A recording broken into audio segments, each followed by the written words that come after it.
మిత్రులారా నమస్కారం. ఈ సెషన్లో టెట్ డిఎస్సికి సంబంధించి ఎస్జిటి అయినా, స్కూల్ అసిస్టెంట్ అయినా, అది మ్యాథ్స్ అయినా, సైన్స్ అయినా, సోషల్ అయినా, మెథడాలజీలో ఎలాంటి ప్రశ్నలు వస్తాయి, ఆ ప్రశ్నల్ని మనం ఏ విధంగా ఎదుర్కోవాలి అనే అంశాన్ని మరోసారి పరిశీలిద్దాం. రైట్, ఇక్కడ అభ్యాసకుడు I=PTR/100ను శాబ్దిక ప్రవచన రూపంలోకి అనువదిస్తాడు. అది ఏమవుతుంది? జ్ఞానమా, అవగాహన, వినియోగమా, నైపుణ్యమా అంటున్నాడు. ఇక్కడ అభ్యాసకుడు I=PTR/100ను శాబ్దిక ప్రవచనం రూపంలోకి మారుస్తున్నాడు, అనువదిస్తున్నాడు. అంటే దీన్ని బట్టి మనం ఎలా మాట్లాడాలి అంటే, ఒక రూపంలో ఉన్నది మరో రూపంలోకి అనువదించడం, ఒక రూపంలో ఉన్నదాన్ని మరో రూపంలోకి తర్జుమా చేయడాన్ని ఏమంటారు అంటే అవగాహన అంటారండి. అభ్యాసకుడు I=PTR/100ని శాబ్దిక ప్రవచనం, ఇది ఏ రూపంలో ఉందంటే సాంకేతిక రూపంలో ఉంది. ఈ సాంకేతిక రూపంలో ఉన్నదాన్ని విద్యార్థి ఏం చేశాడంటే శాబ్దిక రూపంలోకి మార్చాడు. సాంకేతిక రూపంలో ఉన్నదాన్ని శాబ్దిక రూపంలోకి, శాబ్దిక రూపంలో ఉన్నదాన్ని సాంకేతిక రూపంలోకి మార్చడాన్ని ఏమంటారు అంటే అనువాదం అంటారు. అంటే ఉన్నది ఉన్నట్టుగా కాక మార్పు చేశాడు. ఆ మార్పును సూచిస్తే దేన్ని సూచిస్తుంది అంటే అవగాహనను సూచిస్తుంది మార్పు అనేది.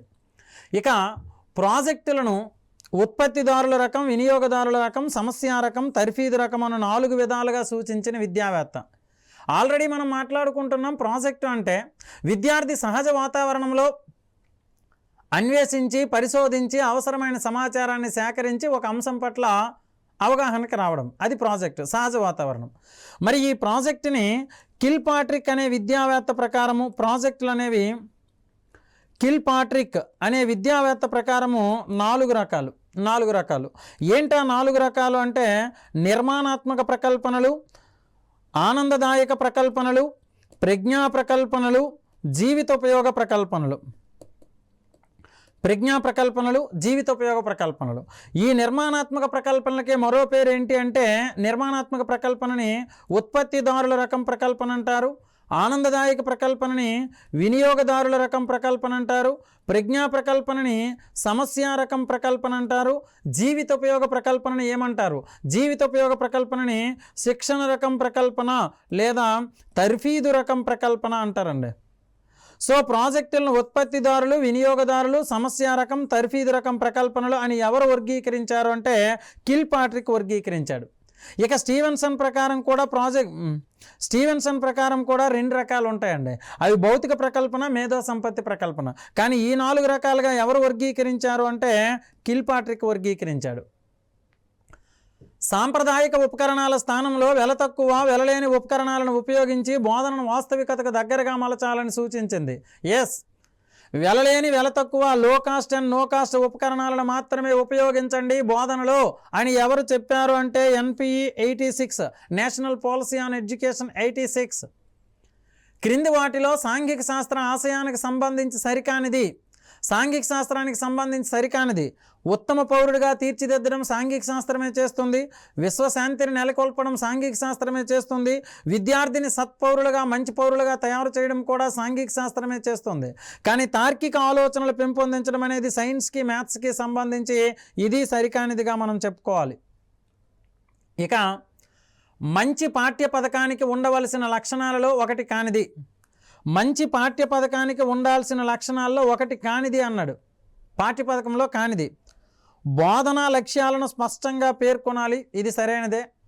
పూర్వ మరియు ప్రస్తుత పాఠ్యాంశాల మధ్య సంబంధం ఉండాలి, ఇది పాఠ్యపథకానికి సంబంధించి సరైనది.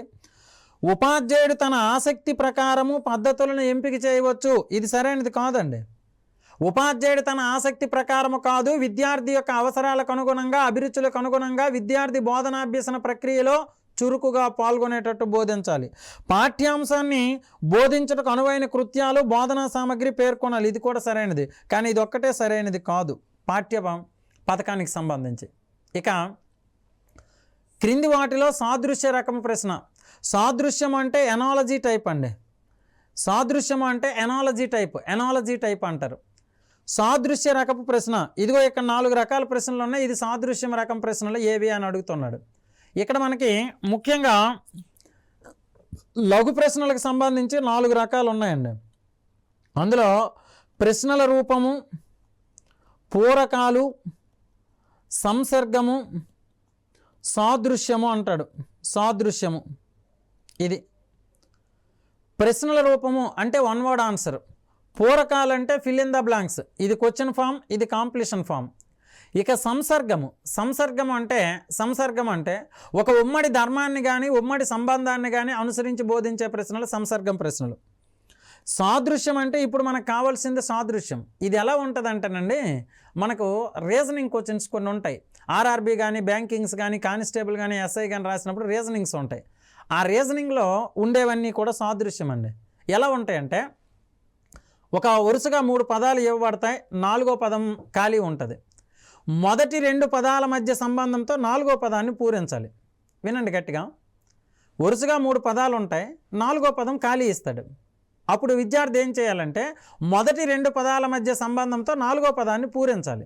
4వ పదాన్ని పూరించాలి. ఎలా? అలాంటి సాదృశ్యం ఎలా ఉంటాయంటే చూడండి. ఎస్, దీర్ఘచతురస్రం 2 × L+B చతురస్రం డాష్ అంటాడు. ఇప్పుడు వరుసగా 3 పదాలు ఇవ్వబడ్డాయి, 4వ పదం పూరించాలి. మొదటి 2 పదాల మధ్య సంబంధంతో 4వ పదాన్ని పూరించాలి. మొదటి 2 పదాల మధ్య సంబంధం ఏంటి? వైశాల్యమా, చుట్టుకొలత. మరి చతురస్రం యొక్క చుట్టుకొలత ఏమవుతుందంటే 4a. ఇది సాదృశ్యం అండి. ఇది మొదటి 2 పదాల మధ్య సంబంధంతో 4వ పదాన్ని. అలాగని చెప్పి మొదటి 2 పదాలు 4వ పదం కాదు, ఆ 4 పదాల్లో ఏదైనా కూడా ఖాళీ ఇవ్వచ్చు. ఎలా అడుగుతాడంటే ఏదైనా ఖాళీ ఇవ్వచ్చు. సపోజు తెలంగాణ, హైదరాబాద్, అదేవిధంగా డాష్ చెన్నై అని ఉంది. అప్పుడు విద్యార్థి ఏం చేస్తాడు? ఇందులో తమిళనాడు అంటాడు. అంటే మనం ఇప్పుడు ఏం చెప్పుకున్నాం? 3 పదాలు వరుసగా ఇవ్వాలి, 4వ పదం మాత్రమే కాదు, ఏదైనా కూడా ఎక్కడైనా ఖాళీ ఏర్పాటు చేయొచ్చు, ఎక్కడైనా ఖాళీ ఏర్పాటు చేయొచ్చు. ఏది ఏమైనా ఇలాంటి స్ట్రక్చర్తో ఏదైనా ప్రశ్న ఇచ్చాడు అంటే అది సాదృశ్య రకపు ప్రశ్న. మూత్రపిండం చిక్కుడు గింజ ఆకారంలో ఉంటుంది, అవునా కాదా? ఇది ప్రత్యామ్నాయ ప్రతిస్పందము, సాదృశ్యం కాదు. ఇక్కడ శరీరానికి శక్తినిచ్చే పదార్థాలు డాష్ అంటారు, పూరకాల ప్రశ్నలు. కంటికి వైద్యం చేసే డాక్టర్ని ఏమంటారు? ప్రశ్నల రకం. ఇక గుడ్లు పెట్టేవి అండోత్పాదకాలు. మనం ఇప్పుడు ఏదైతే స్ట్రక్చర్ చెప్పామో ఆ స్ట్రక్చర్ ఇక్కడ ఉంది, దాన్నే సాదృశ్య రకం ప్రశ్న అంటారు. క్రింది వాటిలో అవగాహనను సూచించే ప్రశ్న. నిమ్మకాయలో ఉండే విటమిన్ ఏది? ఖండాలు ఎన్ని? అవి ఏవి? కంప్యూటర్ పనితీరు వివరించండి. రైతులు పంటలు పండే. అవగాహన అంటే మొదటి నుంచి మనం చెప్పుకుంటున్నాం, ఉన్నది ఉన్నట్టుగా కాక మార్పు జరిగి బయటకు రావాలి. ఇందులో మార్పు బాగా జరిగేది ఏది అంటే నిమ్మకాయలో ఉండే విటమిన్ ఏది కాదు. కంప్యూటర్ పని ఇక్కడ ఖండాలు ఎన్ని? అవి ఏవి? సంక్షిప్త సమాధానం, జాగ్రత్తగా మార్పు జరగదు. కంప్యూటర్ పనితీరును సాధారణంగా వివరించండి అన్నాడు. వివరించండి, వర్ణించండి అన్నప్పుడు విద్యార్థి స్వేచ్ఛగా సమాధానం రాస్తాడు. అనుకూలంగా రాయొచ్చు, ప్రతికూలంగా రాయొచ్చు, విమర్శిస్తూ రాయొచ్చు, వర్ణిస్తూ రాయొచ్చు, సొంత మాటల్లో రాయొచ్చు. కాబట్టి ఇది అవగాహనను సూచిస్తుంది. రైతులు పంటలు పండించకపోతే ఏమవుతుందో ఊహించండి. ఇదేమవుతుందంటే వినియోగానికి సంబంధించి అవుతుంది. ఒక చార్టు నందుగల 2 అర్ధభాగాల్లో ఒకవైపు నరేంద్ర మోడీ గారి చిత్రము, రెండో వైపు అతను సాధించిన విజయాలకు సంబంధించిన సమాచారం ఇవ్వబడింది. ఈ రకమైన విషయ వివరణ ఇచ్చే చార్టు ఏది? మనకు ముఖ్యంగా చార్టులు రకాలు అనేది సాంఘిక శాస్త్రంలో చార్టులు రకాలు అనేది ముఖ్యంగా ఎన్ని రకాలు ఉంది అంటే 8 రకాలు ఉన్నాయి. అందులో స్ట్రిప్టీజ్ చార్టు ఉందండి. స్ట్రిప్ అంటే ముసుగు, టీజ్ అంటే తొలగించడం. స్ట్రిప్ అంటే ముసుగు, టీజ్ అంటే తొలగించడం. ముసుగును తొలగిస్తూ విద్యార్థికి అర్థవంతంగా బోధించే చార్టు స్ట్రిప్టీజ్. ఇక ప్రవాహ చార్టు, దీన్ని ఫ్లో చార్ట్ అంటారు. ఫ్లో చార్టు అనుబంధ విషయాలు, క్రియాత్మక సంబంధాలు ఎగువ నుండి దిగువకు ఒక ప్రవాహం మాదిరిగా సాగితే దాన్ని ప్రవాహ చార్టు అంటారు. అనుబంధ విషయాలు, క్రియాత్మక సంబంధాలు ఎగువ నుండి దిగువకు ఒక ప్రవాహం మాదిరిగా సాగాలి, అది ప్రవాహ చార్టు. టేబుల్ చార్ట్ అంటే టేబుల్ రూపంలో ఉండాలి, ఇలా ఉండాలి, టేబుల్ రూపంలో ఉండాలి. దీన్ని చూడగానే మనకి ఏమనిపిస్తుందంటే పోలికలు, భేదాలకు సంబంధించినదిగా అనిపిస్తుంది. ఇక ఫ్లిప్ చార్ట్ అండి. ఫ్లిప్ అంటే మడత అని అర్థం. మడత పెట్టామంటే 2 భాగాలు అవుతున్నాయి, ఒకవైపు చిత్రము, మరోవైపు సమాచారము. మనకి ఇక్కడ అడిగింది కూడా అదే, కాబట్టి దీనికి సమాధానం ఏమవుతుందంటే ఫ్లిప్ చార్ట్. క్రింది వాటిలో పరీక్షకు సంబంధించినది, అక్కడ సంబంధించినదా దించినదో చూడాలి, పాజిటివా నెగిటివా అనేది. పదవర్ణనని ఇచ్చే ప్రక్రియ, పదవర్ణనకి ఇచ్చే విలువ, ప్రామాణికమైన ప్రశ్నల సముదాయానికి సమాధానం ఇచ్చేది, విద్యార్థుల సామర్థ్యానికి సంఖ్యారూపం ఇచ్చేది. పరీక్ష మనకి మూల్యాంకనం అనే భావన సులువుగా అవగాహన జరగాలి అంటే ఒక ముందు 3 అంశాలకు సంబంధించి అవగాహన ఉండాలి. పరీక్ష ఏంటి, మాపనం ఏంటి, మూల్యాంకనం ఏంటి. పరీక్ష అంటే రాసేది అని అర్థం. విద్యార్థి ఏమి రాస్తాడు? సమాధానం రాస్తాడు. తన ఆలోచనలకు అక్షర రూపాన్ని ఇస్తాడు. ఆ అక్షరాలను పదాలను వాక్యాలుగా చేస్తాడు. సో దీన్నే ఏమంటామంటే పద వర్ణనను ఇచ్చే ప్రక్రియ అంటామండి. పరీక్ష అనేది పద వర్ణనను ఇచ్చే ప్రక్రియ. ఈ పద వర్ణనకి ఒక సంఖ్యారూపం ఇస్తే దాన్ని ఏమంటామంటే మాపనము అంటాము. ఈ పరీక్ష మాపనాన్ని దృష్టిలో పెట్టుకొని విద్యార్థికి అవసరమయ్యే సలహాలు సూచనలు ఇస్తే అది మూల్యాంకనంగా చెప్పబడుతుంది. ఇది సో పద వర్ణనని ఇస్తే పరీక్ష, సంఖ్యారూపం ఇస్తే మాపనం, సలహాలు సూచనలు ఇస్తే మూల్యాంకనం. ఇక్కడ ఇప్పుడు చూడండి, పరీక్షకు సంబంధించినది పద వర్ణనని ఇచ్చే ప్రక్రియ పరీక్ష, ఇది సరైనదే.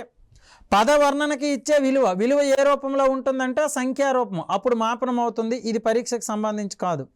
ప్రామాణికమైన ప్రశ్నల సముదాయానికి సమాధానం ఇచ్చేది. ఎస్, పరీక్ష అంటే రాసేది. విద్యార్థి ఏమి రాస్తాడు? సమాధానం రాస్తాడు. దేనికి సమాధానం రాస్తాడు? ప్రశ్నలకి. ఎలాంటి ప్రశ్నలకి? ప్రామాణికమైన ప్రశ్నలకి. ఈ ప్రామాణికమైన ప్రశ్నల సముదాయానికి సమాధానం ఇచ్చేదే పరీక్ష.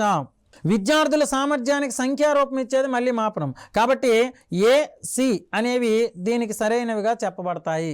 క్రింది వాటిలో వినియోగ లక్ష్యానికి చెందిన స్పష్టీకరణ. ఈ వినియోగ లక్ష్యానికి ఇక్కడ ఫలితాన్ని దృష్టిలో పెట్టుకుంటే జాగ్రత్తగా గుర్తుపెట్టుకోండి. ఫలితాన్ని దృష్టిలో పెట్టుకుంటే ఫలితాన్ని అంచనా వేయడం అవగాహన, ఫలితాన్ని సరిచూడడం అవగాహన, ఫలితాన్ని తెలపడం ఏమవుతుందంటే వినియోగం అవుతుంది. ఇది ఫలితాలు ఆశించకపోవడం అనేది ఏ లక్ష్యము కాదు. సరిచూడడం అవగాహన, అంచనా వేయడం అవగాహన, ఫలితాన్ని తెలపడం వినియోగంగా ట్రీట్ చేయాలి. తెలంగాణ సాగునీటి కష్టాలను తీర్చే కాళేశ్వరం ప్రాజెక్టును సందర్శించి జ్ఞానాన్ని పొందడంలో ఇమిడి ఉన్న బోధనా పద్ధతి. కాళేశ్వరం ప్రాజెక్టును సందర్శించి అన్నప్పుడు సహజ వాతావరణంలోకి వెళ్ళాడు. సహజ వాతావరణంలోకి వెళ్ళి విషయాన్ని ఎనాలసిస్ చేస్తే అదేమవుతుందంటే ప్రాజెక్ట్ పద్ధతి అవుతుంది. విద్యార్థి సహజ వాతావరణంలో అన్వేషించి పరిశోధించి చేస్తే అది ప్రాజెక్ట్ పద్ధతి. క్రింది వాటిలో ప్రత్యక్ష అనుభవానికి ఉదాహరణ అన్నాడండి. చూడండి, ఇది ప్రత్యక్ష అనుభవానికి ఉదాహరణ డైరెక్ట్ ఎక్స్పీరియన్స్ అనమాట. ప్రత్యక్ష అనుభవం ఎక్కడ జరుగుతుందంటే కరోనా వ్యాక్సిన్ కోసం ఎదురు చూడడం, బిగ్ బాస్ ఫైనల్ ఎపిసోడ్ టీవీలో చూడడం, రాజధానిలోని రైతు దీక్షలో పాల్గొనడం, ఆన్లైన్లో వీడియో క్లాసులు వీక్షించడం. ప్రత్యక్ష అనుభవం ఇక్కడ 4 సందర్భాలు ఇవ్వబడ్డాయి. ఈ 4 సందర్భాల్లో ఏ సందర్భంలో విద్యార్థి డైరెక్ట్ ఎక్స్పీరియన్స్ ప్రత్యక్ష అనుభవాన్ని పొందుతాడు? కరోనా వ్యాక్సిన్ కోసం ఎదురు చూడడం, ఇందులో ప్రత్యక్ష అనుభవం లేదు. బిగ్ బాస్ ఫైనల్ ఎపిసోడ్ని టీవీలో చూడడం కాదు, ఆన్లైన్ క్లాసులు వీక్షించడం, రాజధానిలో రైతు దీక్షలో డైరెక్ట్గా పాల్గొన్నాడు. ఇది డైరెక్ట్ అనే భావన వస్తుంది కాబట్టి ఇది ప్రత్యక్ష అనుభవానికి ఉదాహరణ. రైట్. ఇక్కడ గత 4 దశాబ్దాలలోని ఆంధ్రప్రదేశ్ జనాభా గణాంక వివరాలను విద్యార్థి అధ్యయనం చేసి 2020లో జనాభా పెరుగుదల రేటు గణించను. ఈ స్పష్టీకరణ దేనికి చెందున అన్నాడు. 4 దశాబ్దాల నుంచి గణాంక వివరాలను అధ్యయనం చేస్తున్నాడు. ఇది క్లియర్గా దేన్ని సూచిస్తుందంటే విశ్లేషణ సూచిస్తుందండి. ఎనాలసిస్ చేస్తున్నాడు. ఆంధ్రప్రదేశ్ అభివృద్ధికి 3 రాజధానుల అవసరం బోధించడానికి ఉత్తమ పద్ధతి. గమనించండి, ప్రకల్పన పద్ధతి అన్న ప్రాజెక్ట్ పద్ధతి, సహజ వాతావరణం. దీనికి సహజ వాతావరణానికి సంబంధం లేదు. ఇక్కడ అభివృద్ధికి 3 రాజధానుల అవసరం, కృత్యాధారితకి సంబంధం లేదు. ఇక వాద సంవాద కథాకథనం. ఆంధ్రప్రదేశ్ అభివృద్ధికి 3 రాజధానుల అవసరం, కథారూపంలో కథాకథన స్టోరీ టెల్లింగ్, ఇది అవసరం లేదు. దీనికి సమాధానం ఏంటంటే వాద సంవాద. సో ఇప్పుడు మనం ఇక్కడ ఏం చేసామంటే ఆప్షన్స్ నుంచి ఒక్కొక్క దాన్ని తీసేస్తున్నాం. ఈ విధంగా వర్కౌట్ చేసాం. అసలు వాద సంవాద పద్ధతి అంటే దీన్ని ఇంగ్లీష్లో డిబేటింగ్ మెథడ్ అంటారండి. వాద సంవాద పద్ధతి ఇంగ్లీష్లో డిబేటింగ్ మెథడ్ అంటారు. ఈ డిబేటింగ్ మెథడ్ అనేది ఎలా ఉంటుందంటే వాద సంవాద. జాగ్రత్తగా అర్థం చేసుకోవడానికి ట్రై చేయండి. ఇప్పుడు సపోజు ఈవినింగ్ టైంలో మనం ఏం చేస్తామంటే ఒక ఏబిఎన్ కానీ TV9 కానీ ఎన్టీవీ కానీ వేసినప్పుడు అక్కడ డిస్కషన్స్ జరుగుతుంటాయి, డిబేటింగ్ జరుగుతుంది. అక్కడ ఎలా జరుగుతుందో అలాగే పాఠశాలల్లో జరిగితే అది డిబేటింగ్ మెథడ్గా చెప్పొచ్చు. ఏం జరుగుతుందంటే వాద సంవాద పద్ధతి, ఇతరుల వాదనను వ్యతిరేకిస్తూ ప్రత్యర్థుల అభిప్రాయాలను తప్పుగా చూపిస్తూ తాను చెప్పిందే నిజమని నమ్మించే బోధనా పద్ధతి, నమ్మించి వాదించే పద్ధతి వాద సంవాద పద్ధతి. ఇప్పుడు డిబేటింగ్ అలాగే జరుగుతుంది. ఒక యాంకర్ ఉంటాడు, 3 పార్టీల నుంచి 3 పిలుస్తాడు, ఏ ఒకరు చెప్పింది మరొకరు అంగీకరించరు. సో అదేవిధంగా తరగతి గదుల్లో ఇలా చెప్పగలిగితే అది వాద సంవాద పద్ధతి. సో ఆంధ్రప్రదేశ్కు 3 రాజధానులు అవసరం, ఒకరు ఎస్ అంటాడు, ఒకరు నో అంటాడు. ఈ విధంగా వాదన పెరుగుతుంది, వాద సంవాద. క్రింది వాటిలో ఏ బోధనోపకరణం విద్యార్థి దృష్టిని ఆకట్టుకొనుటలో ఎక్కువ ఫలవంతంగా ఉంటుంది? ఏ బోధనోపకరణం ఎక్కువ ఫలవంతంగా ఉంటుంది అన్నాడు. ఎక్కువ ఫలవంతమైన బోధనోపకరణం ఏదంటే నిజ వస్తువు అండి. డైరెక్ట్గా నిజ వస్తువుని తీసుకొస్తే అది ఎక్కువ ఫలవంతం. దాని తర్వాత నిజ వస్తువు దొరకని పక్షంలో దాని యొక్క నమూనాని తీసుకురావాలి, ఆ తర్వాత ఫ్లాష్ కార్డులు, చిత్రాలు. కానీ ఎక్కువ ఫలవంతమైనది ఏది అంటే సక్సెస్ఫుల్ అయ్యేది నిజ వస్తువు. గౌతమిపుత్ర శాతకర్ణి యుద్ధాలు ఆక్రమించిన రాజ్యాలు బోధిస్తున్నప్పుడు ఆ రాజ్యాల సరిహద్దులు, అక్షాంశాల, రేఖాంశాల పరిధుల గురించి బోధించడం. వినండి, ఇప్పుడు ఇక్కడ సహసంబంధము అనే ఒక టాపిక్ ఉందండి మనకి. సహసంబంధానికి సంబంధించి సోషల్లో ఈ సహసంబంధము కోరిలేషన్ అప్రోచ్ అంటారు. సహసంబంధం అంటే ఉపాధ్యాయుడు ఏదైనా ఒక పాఠ్యాంశాన్ని బోధిస్తున్నప్పుడు దానికి సంబంధించిన సమాచారం ఇతర శాస్త్రాలలో ఉంటే దాన్ని కూడా తీసుకొచ్చి జోడించి బోధించడమే సహసంబంధం. దాన్ని కూడా తీసుకొచ్చి జోడించి బోధించడమే సహసంబంధం. మరి ఈ సహసంబంధం అనేది సోషల్లో అంతర్గత సహసంబంధము, సబ్జెక్టు సహసంబంధము, బాహ్య సహసంబంధము అనే 3 రకాలుగా ఉంది. అంతర్గత అంటే దానిలో అది భూగోళ శాస్త్రం బోధిస్తున్నప్పుడు భూగోళ శాస్త్రం, చరిత్ర బోధిస్తున్నప్పుడు చరిత్ర, పౌరశాస్త్రం బోధిస్తున్నప్పుడు పౌరశాస్త్రం, అర్థశాస్త్రం బోధిస్తున్నప్పుడు అర్థశాస్త్రం. సబ్జెక్టు సహసంబంధం అంటే భూగోళ శాస్త్రంలో చరిత్ర, పౌరశాస్త్రంలో అర్థశాస్త్రం, పౌరశాస్త్రంలో చరిత్ర, భూగోళంలో అర్థశాస్త్రం, చరిత్రలో భూగోళం. ఈ విధంగా ఇటు అటు జరగాలి. బాహ్య అంటే సబ్జెక్ట్ దాటిపోవాలి, ఇది బాహ్య సహసంబంధం. ఇక్కడేం చేశాడంటే శాతకర్ణి యుద్ధాలు ఆక్రమించిన రాజ్యాలు, భూగోళం పాఠ్యాంశం బోధిస్తున్నప్పుడు భూగోళ శాస్త్రానికి సంబంధించిన అంశాలనే బోధిస్తే అది అంతర్గత. చరిత్ర చెప్తున్నప్పుడు చరిత్ర అంశాలు బోధించడం, పౌరశాస్త్రం చెప్తున్నప్పుడు పౌరశాస్త్రం, అర్థశాస్త్రం చెప్తున్నప్పుడు అర్థశాస్త్రం. అదే భూగోళ శాస్త్రం బోధిస్తున్నప్పుడు చరిత్ర అంశాలు టచ్ చేస్తే అది సబ్జెక్ట్ సహసంబంధం. పౌరశాస్త్రం బోధిస్తున్నప్పుడు అర్థశాస్త్ర అంశాలు టచ్ చేస్తే అది సబ్జెక్ట్.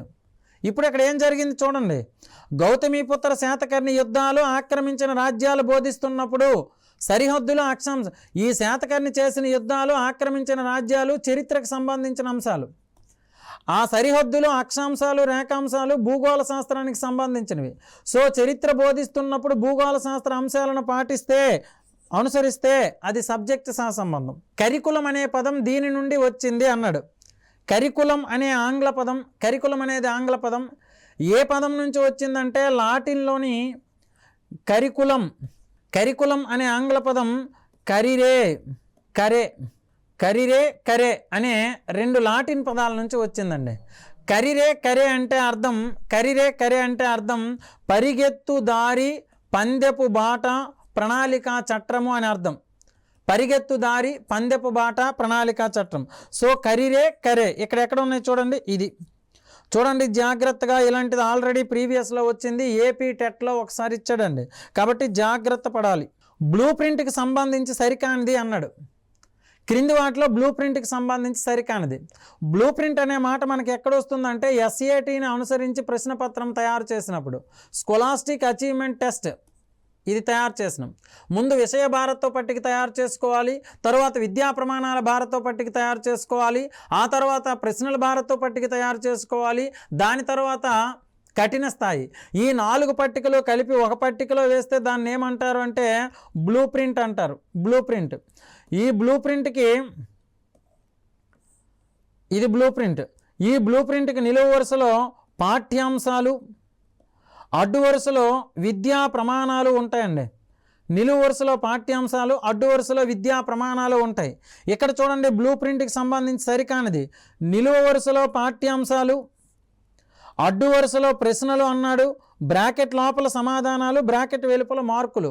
సమాధానాలు అనేవి బ్లూ ప్రింట్లో ఉండవు, మార్కులు ప్రశ్నలు ఉంటాయి. కాబట్టి సరి కానిది ఏది అంటే నిలువు వరుసలో పాఠ్యాంశాలు, బ్రాకెట్ లోపల మార్కులు ఉంటాయి. సరి కానిది BC ఇది అండి. రైట్. ఒక విషయాన్ని బోధించడం వల్ల విద్యార్థి ప్రవర్తనలో మార్పును సూచించేది. ఒక విషయాన్ని బోధించడం వల్ల విద్యార్థి ప్రవర్తనలో మార్పు రావాలి. ప్రవర్తనలో మార్పు వస్తుంది స్పష్టీకరణ. హస్తలాఘవం అంటే చూడండి, హస్తము అంటే చేయి, లాఘవం అంటే పని. పరికరాలను, శరీర భాగాలను ఉపయోగించి పని చేయడానికి ప్రయత్నించడం. ఇదేమవుతుందంటే మానసిక చలనాత్మక రంగంలో రెండవది ఇది హస్తలాఘవం. ఇక గమ్యము, ఉద్దేశం అనేవి ఉద్దేశం కంటే గమ్యము. కానీ స్పష్టీకరణ అనేది విద్యార్థి ప్రవర్తనలో మార్పును సూచిస్తుంది. ఉపాధ్యాయుడు తరగతి గదికి రాకముందు ఏదైతే ఏర్పాటు చేసుకుంటాడో అది లక్ష్యము. విద్యార్థిలో వచ్చే స్పందన స్పష్టీకరణ. స్పందన ఎక్కడ వస్తుందంటే విద్యార్థి యొక్క ప్రవర్తనలో వస్తుంది. రైట్. క్రింది వాటిలో వైజ్ఞానిక వస్తు ప్రదర్శనశాలకు సంబంధించిన అంశం. వైజ్ఞానిక వస్తు ప్రదర్శనశాల. వైజ్ఞానిక వస్తు ప్రదర్శనశాల అంటే మ్యూజియం అండి. Museum, science museum. ఈ మ్యూజియం అనేది ఇది మ్యూజియం అనేది మౌజియన్ అనే గ్రీకు పదం నుంచి వచ్చింది. మౌజియన్ అంటే అర్థం విద్యాది దేవతల నిలయం అండి, విద్యాది దేవతల నిలయం. మరి ఈ మ్యూజియంకి సంబంధించి మనకు టెక్స్ట్ బుక్లో 2 మాటలు మంచిగా చెప్పాడు. పాఠ్య పుస్తకాలు అందించలేని జ్ఞానాన్ని అందించేవి మ్యూజియంలు, పాఠశాలల్లో ప్రయోగశాల లేని లోటును తీర్చేవి మ్యూజియంలు అన్నాడు. పాఠ్యపుస్తకాలు అందించలేని జ్ఞానాన్ని అందించే మ్యూజియంలు, ప్రయోగశాల లేని లోటుని తీర్చేది. మరి వైజ్ఞానిక వస్తు ప్రదర్శనశాలకు సంబంధించి పఠన నైపుణ్యం పెంపొందిస్తూ విద్యార్థులను స్వతంత్ర పాఠకులుగా చేస్తుంది. పఠన నైపుణ్యం పెంపొందిస్తుంది అంటే ఇది గ్రంథాలయానికి సంబంధించి. మనకిక్కడ మ్యూజియం అడిగాడు. స్వయంగా విద్యార్థులను పోటీ పరీక్షలకు సన్నద్ధం చేస్తుంది. పోటీ పరీక్షలకు సన్నద్ధం చేసేది క్లబ్ అండి, సైన్స్ క్లబ్, సంఘం. విజ్ఞాన శాస్త్రాల అభివృద్ధిని ప్రచారం చేస్తుంది. ఇది కూడా సంఘాలు చేసే పని. పాఠశాలలో ప్రయోగశాల లేని లోటును తీర్చేది ఏది అంటే వైజ్ఞానిక వస్తు ప్రదర్శనశాల. ఇది museum. The right answer is 4th one. సంకలన మూల్యాంకన సంబంధిత అంశము అన్నాడండి. సంకలన మూల్యాంకన సంబంధిత అంశము. మనకు మూల్యాంకనాలు ముఖ్యంగా మూల్యాంకనము అంటే మూల్యాంకనము పాఠం పూర్తయిన తర్వాత ప్రశ్నలు అడగడమే మూల్యాంకనం. ప్రశ్నలు ఎందుకు అడుగుతాము అంటే మనం నేర్పించింది విద్యార్థికి ఎంతవరకు అర్థమైందో తెలుసుకోవడానికి. తెలుసుకొని ఏం చేస్తామంటే విద్యార్థికి అవసరమైన సలహాలు సూచనలు చేస్తాం. మరి ఆ సలహాలు సూచనలనే మూల్యాంకనం అంటారు. మూల్యాంకనం అనేది 3 రకాలండి. లోప నిర్ధారణ మూల్యాంకనం, నిర్మాణాత్మక మూల్యాంకనం, సంకలన మూల్యాంకనం లేదా సంగ్రహ మూల్యాంకనం. ఇక్కడ ఏం జరుగుతుందంటే లోప నిర్ధారణ పాఠ్యాంశ బోధనకు ముందు, బోధనాభ్యసన ప్రక్రియ కంటే ముందు చేసే మూల్యాంకనం లోప నిర్ధారణ. బోధనాభ్యసన కొనసాగుతున్నప్పుడు చేస్తే అది నిర్మాణాత్మక. బోధనాభ్యసన పూర్తయిన తరువాత చేస్తే అది సంకలన మూల్యాంకనం. పూర్తయిన తర్వాత చేస్తే సంకలనం. ముందే ఎందుకు చేస్తున్నాం మూల్యాంకనం? ముందే ఎందుకు చేస్తున్నామంటే విద్యార్థి యొక్క పూర్వజ్ఞానం తెలుసుకోవడానికి, విద్యార్థి యొక్క స్థాయి తెలుసుకోవడానికి, విద్యార్థి యొక్క బలం బలహీనత తెలుసుకోవడానికి చేస్తున్నాం లోప నిర్ధారణ. కొనసాగుతున్నప్పుడు ఏం జరుగుతుందంటే విద్యార్థి యొక్క అభ్యసన ప్రగతిని ఎప్పటికప్పుడు ఉపాధ్యాయుడికి అందిస్తుంది. దాన్ని ఏమంటామంటే ఫీడ్బ్యాక్ అంటాం. పరిపుష్టి, ప్రతిపుష్టి. పూర్తయిన తర్వాత ఎందుకంటే తరువాత తరగతికి పంపిస్తుంది. పూర్తయిన తర్వాత ఎందుకు చేస్తామంటే విద్యార్థిని పై తరగతులకు పంపిస్తుంది. కొన్ని యూనిట్లు పూర్తయిన తర్వాత, కొన్ని నెలలు పూర్తయిన తర్వాత, సంవత్సరం పూర్తయిన తర్వాత చేస్తాం. ఎందుకంటే సంవత్సరం పూర్తయిన తర్వాత విద్యార్థిని నెక్స్ట్ క్లాస్కి ప్రమోట్ చేయడానికి చేస్తాం. ఆ తర్వాత ఇక్కడే గ్రేడింగ్లు ఇవ్వబడతాయి, ప్రగతి పత్రాలు నమోదు చేయబడతాయి. ఇక్కడికి రండి. ఇప్పుడు సంకలన మూల్యాంకన సంబంధిత అంశం. పూర్వజ్ఞానం పరిశీలించడానికి లోప నిర్ధారణ మూల్యాంకనం. నూతన భావనలు ఏర్పరచుకునే దశ. విద్యార్థి కొనసాగుతున్నప్పుడు ఉపాధ్యాయుడు అందిస్తున్నాడు, విద్యార్థి తీసుకుంటున్నాడు అంటే నూతన భావనలు ఏర్పరచుకునే దశలో జరిగేది నిర్మాణాత్మక. విద్యార్థి యొక్క బలం బలహీనత తెలియజేసేది లోప నిర్ధారణ. Diagnostic evolution. డయాగ్నోస్టిక్ ఎవల్యూషన్, నిర్మాణాత్మక ఫార్మేటివ్, సంకలన సమ్మేటివ్. ఇక విద్యార్థులను పై తరగతులకు పంపడానికి ఏది ఉపయోగించామంటే సంకలన. సంకలనకే మరో పేరు సంగ్రహణాత్మక మూల్యాంకనము అంటారు. ఎస్. ఇక క్రింది వాటిలో ఏ సందర్భం విద్యార్థి అభిరుచిని సూచిస్తుంది? అభిరుచి అంటే ఇంట్రెస్ట్. దీన్నే ఆసక్తి అంటారు, దీన్నే అనురక్తి అనే పేరుతో పిలుస్తారు. జ్ఞానాత్మక రంగము, భావావేశ రంగము, మానసిక చలనాత్మక రంగము. భావావేశ రంగంలో 3 లక్ష్యాలు బయటకు వస్తాయి: అభిరుచి, వైఖరి, ప్రశంస. Interest, attitude, appreciation. అందులో ఇంట్రెస్ట్ అనేది అభిరుచిని సూచించేది ఈ 4 అంశాల్లో ఏది సూచిస్తుంది అంటున్నాడు చూడండి. దేశ రాజధానిలో రైతు దీక్షకు విద్యార్థి సంఘీభావం తెలుపుతున్నాడు. ఇలా సంఘీభావం తెలపడం అనేది వైఖరిని సూచిస్తుంది. దేశ రాజధానిలో రైతుల దీక్షా విధానాన్ని విద్యార్థి అభినందిస్తున్నాడు. అభినందించడం దేన్ని సూచిస్తుందంటే ప్రశంస, ఎప్రిషియేషన్. దేశంలో రైతుల పట్ల విద్యార్థి గౌరవభావాన్ని కలిగి ఉన్నాడు. గౌరవాన్ని కలిగి ఉండడం అనేది యాటిట్యూడ్ని సూచిస్తుంది, వైఖరి. ఇక దేశ రాజధానిలో రైతుల దీక్షా కార్యక్రమాన్ని విద్యార్థి ఆసక్తిగా పాల్గొంటున్నాడు. అలా పాల్గొంటున్నాడు అంటే ఇది అభిరుచిని సూచిస్తుంది. అభిరుచి ఇంట్రెస్ట్ అని సూచిస్తుంది. కాబట్టి అభిరుచికి సంబంధించి సరైన సమాధానం ఏది అంటే third one is the right option. క్రింది వాటిలో ఉపన్యాస ప్రదర్శన పద్ధతి ద్వారా బోధించలేని అంశం. ఉపన్యాస ప్రదర్శన పద్ధతి లెక్చర్ కమ్ డెమాన్స్ట్రేషన్ మెథడ్ అంటారండి. ఇది లెక్చర్ కమ్ డెమాన్స్ట్రేషన్ మెథడ్ అంటారు. మరి ఉపన్యాసం ద్వారా బోధించిన అంశం తరగతి గదిలో విద్యార్థుల ముందు ప్రదర్శించి చూపిస్తే ఇది ఉపన్యాస ప్రదర్శన. ఉపన్యాస ప్రదర్శన పద్ధతి అనేది ఉపాధ్యాయ కేంద్రీకృత పద్ధతి. పేర్లోనే ఉంది చూడండి. ఉపన్యాసం ద్వారా చెప్పిన పాఠ్యాంశం తరగతి గదిలో విద్యార్థుల ముందు ప్రదర్శించి చూపించాలి. అలా ప్రదర్శించి చూపించే బోధనా పద్ధతిలో ఈ 4 ఏ అంశాన్ని మనం డిసైడ్ చేయొచ్చు? కార్బన్ డయాక్సైడ్ తయారీ, స్థానిక స్వపరిపాలన, సౌర కుటుంబం, జలియన్ వాలాబాగ్.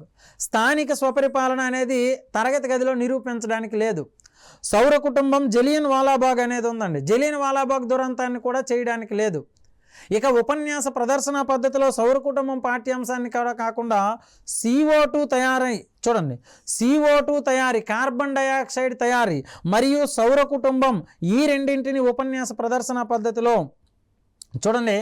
AC ఒకసారి చూడండి. తరగతి గదిలో బోధించిన మాటల రూపంలో చెప్పింది తరగతి గదిలో ప్రదర్శించాలి. ఈ స్థానిక స్వపరిపాలన మాటల రూపంలో చెప్పగలం కానీ ప్రదర్శించడానికి లేదు. జలియన్ వాలాబాగ్ కూడా ప్రదర్శించడానికి లేదు. ఈ 2 ఉపన్యాసం. మరి ప్రదర్శించేవేవి అంటే CO2 మాటల రూపంలో చెప్తున్నాం, తరగతి గదిలో ప్రదర్శిస్తున్నాం. సౌర కుటుంబాన్ని కూడా వివిధ రకాల ఉపకరణాల ఉపాధ్యాయుడు తరగతి గదికి తీసుకొచ్చి విద్యార్థుల ముందు నిరూపించి ప్రదర్శించి చూపించగలుగుతాడు. కాబట్టి ఉపన్యాస ప్రదర్శన లెక్చర్ కమ్ డెమాన్స్ట్రేషన్ మెథడ్లో ఈ 2 అంశాలని సులువుగా మనం బోధించవచ్చు. ఈ 2 బోధించవచ్చు. కానీ ఇక్కడ ఏమడిగాడు చూడండి, బోధించలేని అంశము అని అడిగాడు మిత్రులారా. బోధించలేనివి ఈ 2 బోధించవచ్చు. బోధించలేనివి అంటే BD, ఈ 2 అంశాలు బోధించలేనివి. ఎస్.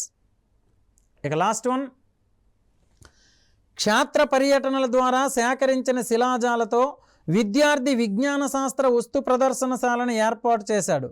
ఈ క్రింది ఏ అభ్యసన అనుభవంగా చెప్పవచ్చు? Right. The best question, last question. క్షేత్ర పర్యటన ద్వారా సేకరించిన శిలాజాలు. క్షేత్ర పర్యటన, ఇక్కడ క్షేత్ర పర్యటన ద్వారా సేకరించిన శిలాజాలలో విద్యార్థి విజ్ఞాన శాస్త్ర వస్తు ప్రదర్శనశాల ఏర్పాటు చేశాడండి. ఎలా చూడండి, ఇది సేకరించిన శిలాజాలు. ఇది ఏ రకమైనది? కృత్య పరికరాలు, పరోక్ష అనుభవాలు, శ్రవణ పరికరాలు, ప్రత్యక్ష పరికరాలు, ప్రత్యామ్నాయ అనుభవాలు, దృశ్య పరికరాలు, ప్రత్యక్ష అనుభవాలు, స్పెసిమన్లు అన్నాడు. క్షేత్ర పర్యటన ద్వారా సేకరించిన శిలాజాలు వస్తు ప్రదర్శనశాలను ఏర్పాటు చేశాడు. ఈ సేకరించిన శిలాజాలు అనేవి ఏమవుతున్నాయంటే పరోక్ష అనుభవాలకి దీనికి సంబంధం లేదండి. పరోక్ష అనుభవాలకి దీనికి. శ్రవణ పరికరాలు ఇందులో శ్రవణానికి సంబంధించిన అంశమే లేదు, దీన్ని డిలీట్ చేయండి. ప్రత్యామ్నాయ అనుభవాలు, దృశ్య పరికరాలు అన్నాడు. ప్రత్యామ్నాయ అనుభవాలు అంటే కల్పిత అనుభవాలు. కల్పిత అనుభవాలు ఎలా ఉంటాయంటే డైరెక్ట్గా తీసుకెళ్తే అది నిజ వస్తువు. ప్రత్యక్ష ప్రయోగాత్మక అనుభవాలు. ప్రత్యక్ష ప్రయోగాత్మక అనుభవాన్ని కల్పించలేని సందర్భంలో విద్యార్థికి ప్రాతినిధ్య అనుభవాలు, కల్పిత అనుభవాలు ఉపయోగించాలి. ఈ కల్పిత అనుభవాలనే ప్రాతినిధ్య అనుభవాలు, ప్రతినిధిత్వ అనుభవాలు అంటారు, ప్రత్యామ్నాయం. ఆ తర్వాత ప్రత్యక్ష అనుభవాలు, స్పెసిమన్లు. కృత్య పరికరాలు, పరోక్ష అనుభవాలు. పరోక్ష అనుభవాలకు సంబంధం లేదు, శ్రవణ పరికరాలకు సంబంధం లేదు.